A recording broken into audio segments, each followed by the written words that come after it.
Hello guys, today we will be making a story generator using Python. It will take a story with some blank rooms and fill it in with the user input. So let's get started.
So here, what I have done is I took an empty blank story first.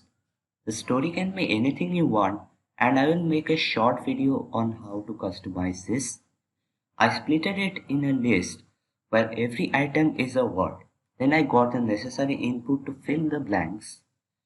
Then I got the position of the empty rooms and fill the spaces accordingly. So that's it for today, guys. The Github Gist. A link would be provided in the description. Bye.